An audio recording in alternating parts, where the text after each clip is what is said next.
გამარჯობა, მე ვარ ელენი და მაინტერესებს რა შეცვლით ახლანელ სკოლებში. ჩვენ რამდენი დრო დაგვრჩა ახლა. არ გვეყოფა მე მგონი მაგის სათქმელად. მაგრამ მაინც გეტყვით. პირველი. შევცვლიდი სასკოლო გარემოს. ეს ერთი. ინფრასტრუქტურას. ამას მდიდარი ქვეყნები ახერხებენ და იმედი მაქვს, რომ ჩვენიერ დღეს ჩვენ ამას მოვახერხებთ. მეორე.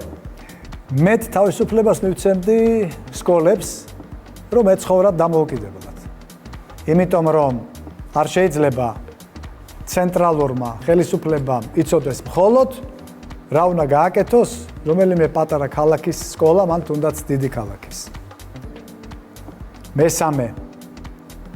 გავიმეორებ აქ ერთ ფრაზას, რომელიც ჩემმა ერთმა მოსწავლემ დაწერა. ნუცა თავართხილაძე. მაშინ მე-9 კლასში იყო. ჩემ ბავშვებს ვთხოვე, სწორედ აი ამ კითხვაზე ეპასუხათ. რას გააკეთებდეთ თქვენ იმისთვის, რომ სკოლა უკეთესი ყოფილიყო მეთქი? რომელია კარგი სკოლა მეთქი ვკითხე. და აი ნოცამ დაწერა მაშინ, კარგი სკოლა არის ის, რომელიც ბავშვებს არა მარტო ასწავლის რა არის თავისუფლება, არამედ აძლევს კიდეც მათ თავისუფლად ყოფნის უფლებას სკოლაში.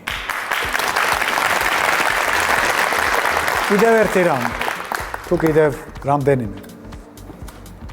შევცვლიდი მასწავლებელთა მომზადების პროგრამებს, საუნივერსიტეტო პროგრამებს, იმიტომ რომ ეს პროგრამები ჩემი აზრით ახლა კარგად ვერ უპასუხებს თანამედროვე გამოწვევებს.